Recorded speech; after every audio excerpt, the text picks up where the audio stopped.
नमस्कार, भव्य भारत न्यूज़ में आप सभी दर्शकों का स्वागत है।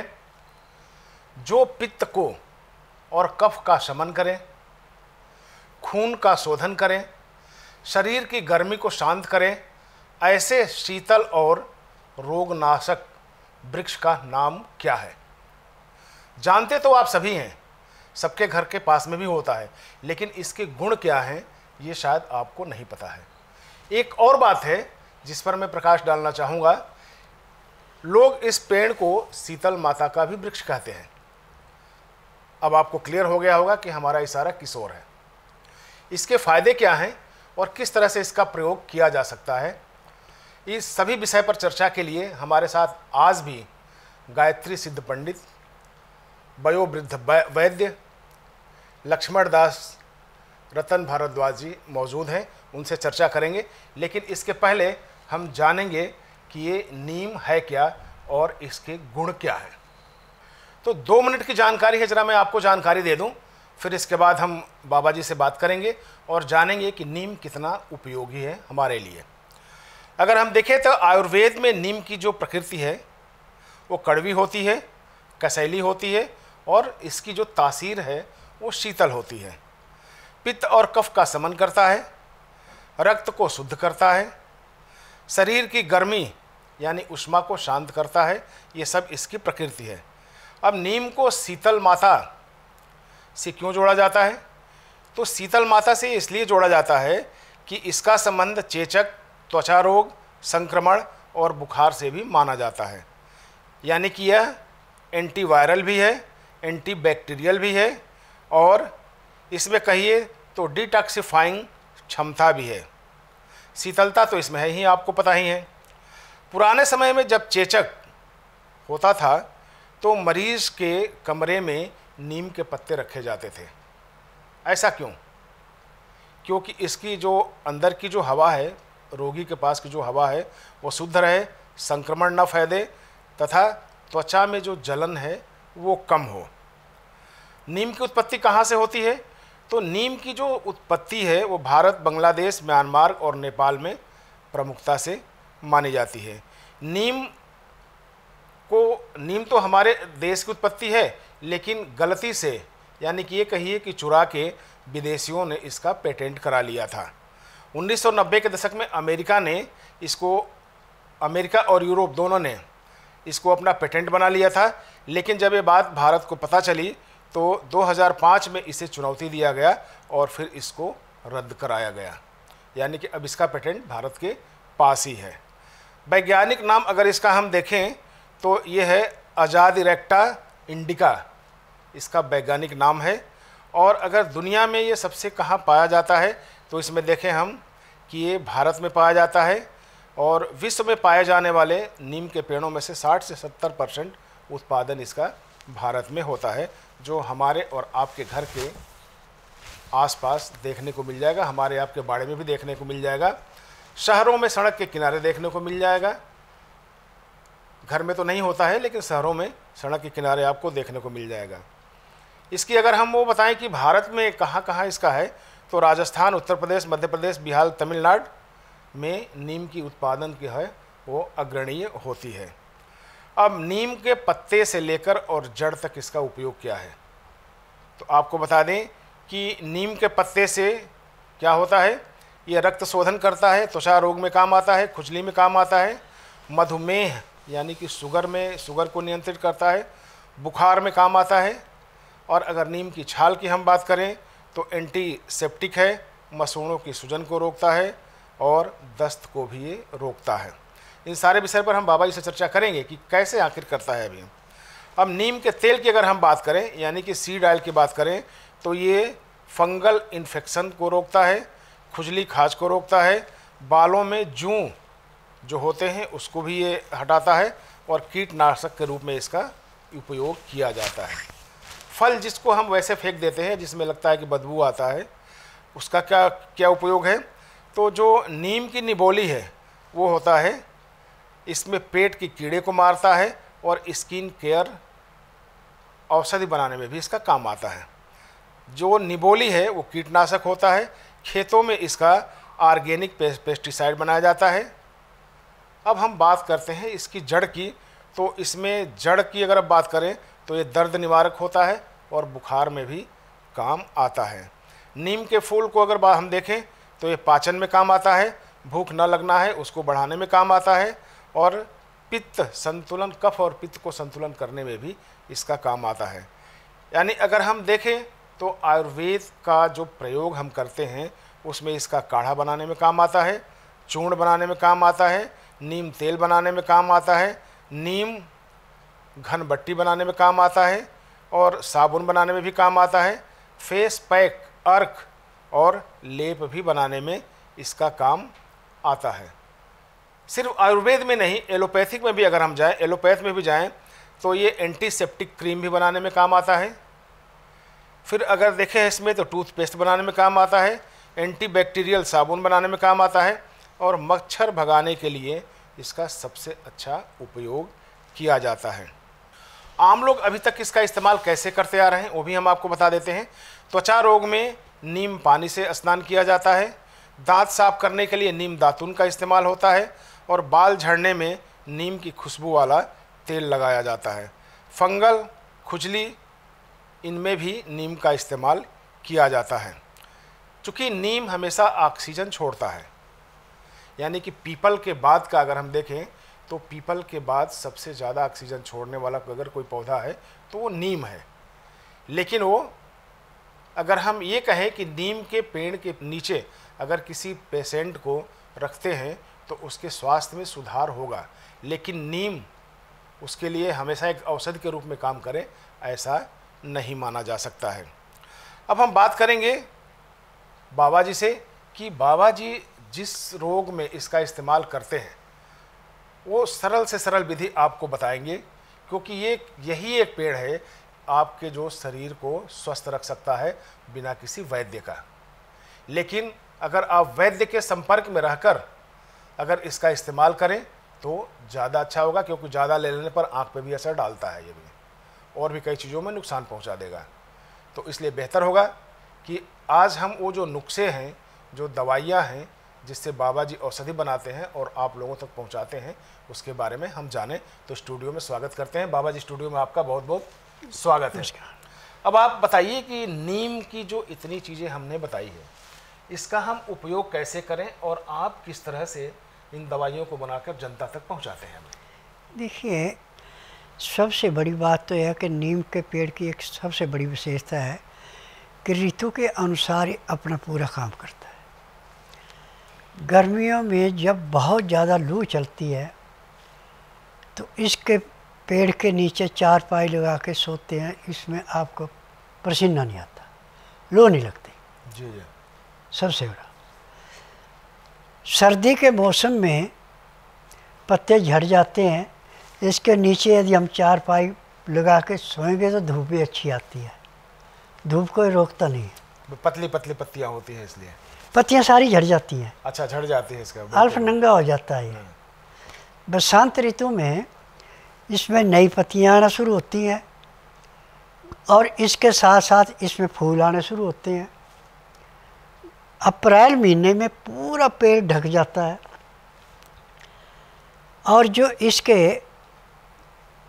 पत्तियाँ कोपलें जब होती हैं तो थोड़ी लाल रंग की होती हैं। जी जी।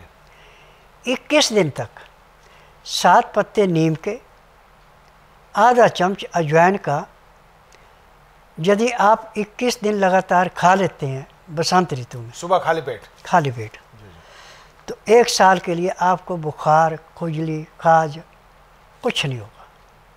देखिए, ये बहुत महत्वपूर्ण चीज़ है। 21 पत्तियाँ जो नई नई कोपलें हैं उसकी 21 पत्तियाँ, और जो आपने अभी बताया है कि आधा चम्मच अजवाइन का, अगर 21 दिन लगातार खाली पेट अगर आप इसका सेवन कर लेते हैं तो साल भर आप बुखार से आपको मुक्ति मिल जाएगी। अच्छा, दूसरा इसका सबसे बड़ा लाभ है कि जब फसल आती है तो आप जो नाज में कीड़ा ना लगे उसमें तरह तरह की दवाइयाँ मिलाते हैं। जी जी। तो इसकी पत्तियाँ जहाँ पे नाज रखना उसके नीचे पत्तियाँ रख दें, ऊपर नाज रखें, फिर बाद में फिर पत्तियाँ रख दें। अब नाज आपका चाहे 10 साल भी पड़ा रहे उसमें उसमें कीड़ा नहीं लगेगा।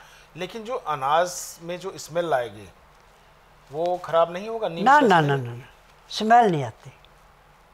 इसकी पत्तियां रखने से वहाँ पे जो नाज को बर्बाद करने वाले कीटाणु पैदा होते वो नहीं होते।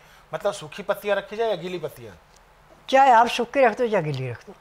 नहीं, अगर गीली रखेंगे तो अनाज के संपर्क में आकर, चूंकि अनाज सूखा होता है, पत्तियां गीली नीचे होंगी। जो रखी हैं हमने पत्तियाँ फंगस रखने के बाद ऊपर प्लास्टिक या कपड़ा रख दो, फिर नाज डालो, नीचे से भी हवा नहीं लगेगी, ऊपर से भी हवा नहीं लगेगी, कीटाणु पैदा होगा नहीं। अच्छा, ऐसा कर सकते हैं। हाँ। जी जी। अब इसका और है कि जब इसमें नमोड़ी लग जाती है तो बाहर से तो बड़ा अच्छा होता है खाने को। निबोली जो आप बात कर रहे हैं। हाँ, जी शायद जैसी मीठी होती है, जी। अब पकी हुई ना? पकी हुई। और जो इसकी गुठली है इसका तेल निकाला जाता है। ये तेल खाज, खुजली, एक्जिमा, सोराइसिस सब चीज़ को काटता है। और यदि आप जिस आदमी को डॉक्टर ने ये कह दिया कि आपके चर्म रोग ये ठीक होने का नहीं है, यदि आप 1 चम्मच हर रोज़ सुबह खाली पेट लस्सी में या दूध में मिला के उसको देते हैं पीने को, तो अंदर से खून साफ होगा, कोई रोग राई नहीं। बीज को दे दो, चाहे उसका तेल निकाल के दे दो। अच्छा, यानी कि नीम के तेल को अगर आप दूध या लस्सी में लेते हैं, हाँ, तो उसमें खून बिल्कुल साफ होता है, कोई रोग रहता है। ये भी क्या खाली पेट लेना होता है? खाली लो भरे लो, ये अपना काम करता है। मतलब कभी भी लो, इसके लिए कोई हाँ। वो बार नहीं है। और जहाँ पे भयंकर कीटाणु है वहाँ पे नीम के तेल का दिवा जला दो। जहाँ तक उसकी लो है, उसकी महक गई नीम की, वहाँ तक एक भी कीटाणु नहीं आपको मिलेगा। जहाँ पे धुआं जहाँ तक लगा वहाँ के तो मरेंगे, परंतु इसकी जो लाइट में है, इसमें भी जो कीटाणु कोई होता है वो भी नष्ट हो जाता है। अच्छा। उसके ऊपर इतना ज़बरदस्त प्रभाव है इसका। और कहीं आपको जख्म हो गया और उसका नासूर बन गया, तो उस नासूर के अंदर रुई की बत्ती बना के इस तेल में भिगो के उस नासूर के अंदर डाल दो, उसके कीटाणु मर जाते हैं और नस्ल अपने आप समाप्त हो जाता है। कई बार देखा भी गया, जैसे अब जानवरों को हमने देखा है। हाँ, कि अगर वहाँ पे बहुत बड़ा घाव हो गया जो भर नहीं रहा है, कीड़े भी उसमें आ गए हैं, तो लोग इसको लगाकर पट्टी बांधते हैं, तो वो उसमें फ़ायदा होता है उसमें। जी जी। और एक सबसे बड़ी जो विशेष बात है इसकी, जी जी, कि जब भी आपको कभी भी कोई ऐसी बीमारी होगी जिसका डॉक्टर ने लाइलाज घोषित कर दिया, तो आप इसके सूखे पत्तों को या ताज़े पत्ते लाए, उसको सुखा लो छाया में, धूप में नहीं सुखाने। सूखने के बाद जला के उसकी राख बना लो। उस राख को शहद के अंदर मिला के उस रोगी को दो जिसको डॉक्टर ने कह दिया भाई लाइलाज है, इसका इलाज नहीं है, तो खून साफ होने के बाद उसका रोग खत्म हो जाता है। वो राख काम कर देती है। या ऐसा भी कर सकते हैं जैसे कि पत्ते लिया, तवा पे उसको भूनते गए और वो अगर जैसे ब्राउन कलर का हुआ उसको ग्राइंड करके फिर ले लें। वो राख में गुण है। अच्छा, राख में गुण है। हाँ, वो राख में गुण है। ऐसे तो राख तो फिर कार्बन हो जाएगा, उसमें कार्बन नहीं होता। ऐसे कार्बन तो है ही है, परंतु वो आप कपड़े से छानेंगे बिल्कुल मुलायम निकलेगी। वो अंदर जाके लीवर को, पैंक्री को, पित्ते को ऐसे साफ करती है जैसे मैले कुचैले कपड़े को गर्म पानी में सोडा डाल के उसको साफ करते हैं, ऐसे साफ करती है। लीवर आपका पूरा काम करेगा, पैंक्री इंसुलिन बनाएगी, पित्ते में तेजाब बराबर, हमें बीमारी कोई नहीं है। और जहाँ पे ऑक्सीजन की कमी है जी जी, वहाँ पे हम दरवाजे के ऊपर नीम के टहनी लगा देते हैं, तो उस कमरे के अंदर जो ऑक्सीजन आएगी वो क्षण करके आएगी। उस कमरे के अंदर जो भी किसी किस्म के कीटाणु वो नष्ट हो जाएंगे। ये भी इसकी सबसे बड़ी विशेषता है। और इसकी एक सबसे बड़ी विशेषता यह है कि जैसे आपको भयंकर कब्ज हो गई, बिल्कुल, आपकी किडनी काम नहीं कर रही, तो नीम के पत्ते और पीपल के पत्ते दोनों बराबर मात्रा में ले गए। मतलब कोई भी पत्ता, चाहे पुराना हो चाहे नया हो, कैसा भी हो, जी जी, पानी में उबाल लो। जैसे आपने 10 लीटर पानी में 1-1 किलो दोनों पेड़ों के पत्ते डाल दिए। अब 10 लीटर का आपके पास 5 लीटर रह गया, 5 लीटर जल गया। अब उस पानी को छान करके उसको दो जिसके क्रिएटिनिन बहुत ज़्यादा बढ़ा हुआ है। क्रिएटिनिन जो बढ़ी हुई है, हाँ, जी जी, एक खुराक लेने के बाद जब वो दोबारा पेशाब करेगा तो उसमें 25 से 30% कम आएगा क्रिएटिनिन। और 3 दिन में चाहे उसका 4 है, चाहे 5 है, चाहे 6 तक भी है, नॉर्मल पे जो 0.5 हमें चाहिए वही रहेगा, इससे फालतू नहीं होगा। अच्छा, जिसकी क्या डायलिसिस भी चल रही है, तो उसमें भी आप डायलिसिस वाले को अमृता ये जब नहीं, हम लेकिन एक चीज़ कहा जाता है कि अगर क्रिएटिनिन की मात्रा बढ़ी हुई है और तो उसमें पानी लोग मना कर देते हैं कि पानी आपको नहीं पीना है, डॉक्टर मना कर देते हैं। वो यदि वो मना नहीं करें तो पैसा कैसे कमाएंगे? पूरे संसार में डॉक्टर ने थ्योरी पढ़ी है, उस थ्योरी पे चल के पैसा कमाने के लिए, आदमी को लूटने के लिए, बीमारी काटने के लिए नहीं है। पीपल के पत्ते, नीम के पत्ते, ये दोनों ही पत्तों को हम देते रहेंगे रोगी को, तो जिसको हफ्ते में 2 बार डायलिसिस होता है, उसका जिस दिन आए ये शुरू करेंगे उसी दिन डायलिसिस बंद हो जाएगा। खुल के लैट्रिन बाथरूम आना शुरू होगा, कहाँ से किडनी खराब होगी। अच्छा, क्या सांस के रोगी को भी फायदा करेगा ये? सांस के रोगी को तो 3 किस्म से फायदा है इसका। जी, सबसे पहले तो हम इसका गोंद लेंगे, नीम का गोंद। हाँ, जी, गोंद को बारीक करके पीस लिया, सिर्फ नीम का। हाँ, जी, पीस करके इसको दूध के साथ देंगे, दूध गाय का या बकरी का। और एक खुराक में, पहली खुराक में इसको इतना देना जितना मार्चिस की तिल्ली पे मसाला होता है। तिल्ली यानी ये समझो आप मूंग के आधे दाने के बराबर, मूंग के, मूंग के आधे दाने के बराबर। तो वो तो एक मस्सा, एक रत्ती हो जाएगी। रत्ती से कम रह गया, अच्छा, आधा रत्ती समान हुआ। मतलब मटर के आधे के बराबर। मटर का दाना तो बड़ा होता है, अच्छा, मूंग का दाना छोटा। मूंग का दाना तो बहुत, मतलब सरसों के बराबर आप कर सकते हाँ हाँ, इतना। सरसों के बराबर। हाँ, जी जी, फिर दूसरी खुराक में 4 घंटे बाद पूरा कर देना। फिर 4 घंटे बाद तीसरी खुराक देनी, उसमें 1.5 कर देना। फिर आस्ता आस्ता आस्ता आस्ता इसको बढ़ाते जाना। फिर आप 1 चम्मच पे आ जाएंगे 1 हफ्ते में। और जो उसका सांस फूल रहा था, पेट ठीक साफ नहीं हो रहा था, वो सारा कुछ होना शुरू हो गया। इसके गूंद के अंदर की ताकत है। जबकि सांस के लिए तो लोग वेंटिलेशन पे ले जाते हैं और पता नहीं कितने लाख अब रुपए देखिए पैसे कमाने का तरीका है। आज को ये डॉक्टर कह दे कि मैंने इस रोगी को परमानेंट ठीक कर दिया, हाँ, और वो मेरे पास लाके रोगी को उसको ठीक करके दिखाएं। इनका काम है कि जहाँ पे तकलीफ हो उस अंग को सुन कर दो। तकलीफ तो रहेगी, परंतु सुन होने पे उसको तकलीफ नहीं महसूस होगी। ये है इनका काम। बाबा जी, आप इतने बोल्ड होके जो आप चर्चा करते हैं और दवाइयाँ बताते हैं, कि आपको कहीं रिस्क नहीं लगता कि अगर कोई चैलेंज कर ले? कोई रोगी ऐसे ले लिया और उसको तबीयत खराब हो जाएगी, फिर आपको? नहीं, मैं उसी टाइम कहता हूँ भाई ये बचने वाला है या नहीं है बचने वाला। अच्छा, आप उसी गारंटी है जो आपको एक बार दिखा चुका होता है? हाँ, जब नब्ज देख ली खाली पेट यहाँ से, हाँ। तो उससे पता लग जाता है कि कितनी को बुनियाद अब इसकी है। मतलब कुल मिला के ये आ गया ना कि आपके संरक्षण में दवा ले हो। हाँ, तो ये जो हम बता रहे हैं तो फिर बेकार बता रहे हैं?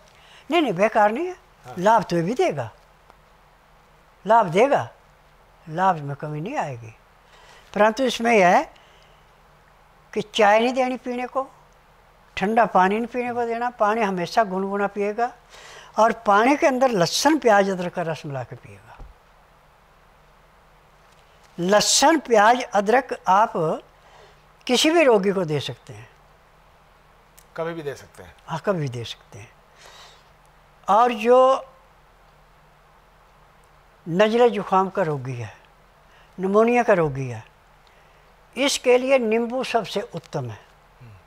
परंतु नींबू कैसे उत्तम है कि नींबू को काटो, पहले उसके बीज निकाल दो, अब इसके अंदर काला नमक, काली मिर्च पीस के मिला के और थोड़ी सी हींग भुनी हुई उसी में मिला दें, नींबू के अंदर भर दें। अब नींबू को चाहे अंगार पे गर्म करो आप, चाहे तवे के ऊपर धीमी आंच पे गर्म करो। जब वो गर्म हो जाएगा, उसमें रच जाएगा, फिर उसके बाद इतना ठंडा करो उसको कि उल्टी उंगली को हल्का गर्म लगे, ज़्यादा ठंडा ना लगे, ज़्यादा गर्म ना लगे। जी। अब उसको चूसने को दो, जो सांस में ऐसे कर रहा है, तो जैसे 5-4 बूंद नींबू की जीभ पे गिरा देंगे तो जैसे गले से उतरेगा उसका सांस फूलना बंद हो गया। मतलब नींबू पका होना चाहिए या कच्चा भी चलेगा? पका, पीले रंग का। और नींबू की एक विशेषता और है कि पेड़ से आपने हरा तोड़ लिया नींबू और उसको पानी का छिट्टा दे के गर्म जगह पे किसी कपड़े के अंदर या टाट की जो बोरी होती है उसके अंदर रख दिया, तो 3 दिन में नींबू पक जाता है। अच्छा, ऐसा है। ये मंडियों में जो नींबू मिलते हैं ये ऐसे पकाए हुए मिलते हैं। आपको तो, आप तो तह तक पहुँचे हुए सारी विद्याएं नहीं, मैं तो हर एक चीज़ की शोध की है। अच्छा बाबा जी, अक्सर देखा गया है कि जो लोग उम्रदराज हो जाते हैं या 100 से पार कर जाते हैं, वो बताते हैं कुछ लेकिन वो सेवन कुछ और करते हैं, तो क्या इस तरह का भी है क्या आपके साथ में कि वही नींबू, वो अदरक और ये सब चीज़ें? देखिए, लहसुन प्याज अदरक तो मेरा जीवन दान है, ये तो 12 महीने चलता है। यदि अदरक ना मिले तो सौंठ ले ली उसकी जगह, क्योंकि अदरक से तो सौंठ बनती है। लहसुन तो आपको 12 महीने मिलता है। अच्छा, एक और सवाल का इंटरेस्टिंग आ गया, इंटरेस्टिंग मोड पे हम पहुंच गए हैं। आप एक सवाल का जवाब दीजिए कि लोग ये कहते हैं कि शरीर के साथ मन, वचन और कर्म को भी शुद्ध रखना पड़ता है, तब आदमी दीर्घायु होता है। देखिए, ये सच है या झूठ है? पहले बताइए। बिल्कुल सच है ये। जब आपका मन भटकेगा तो आपको 36 किस्म के रोग लगेंगे। आप नफ़े को खुशी नहीं मना रहे, नुकसान को गम नहीं कर रहे हैं, आपको कोई रोग होना ही नहीं। कानूनी कार्रवाई करो आप जितनी करनी है, और मुंह पे कहो जिसको कहना है। चोर को चोर कहो मुंह पे, यानी उसकी तारीफ करे। थोड़ी देर के लिए बुरा लगे, बाद में माफ़ी मांग लेगा। नहीं, इसलिए मैं आपसे कहता हूँ, जो लगता है कि जो जनता सवाल हमसे करती है वो मैं सीधे आके आपसे पूछ लेता हूँ। नहीं, वो ठीक है, मैं इस बात को सारा मानता हूँ। बिल्कुल। क्योंकि लहसुन प्याज अदरक भी रोटी का काम करता है, दूध और लस्सी भी रोटी का काम करती है, परंतु इनके लेने के तरीके हैं।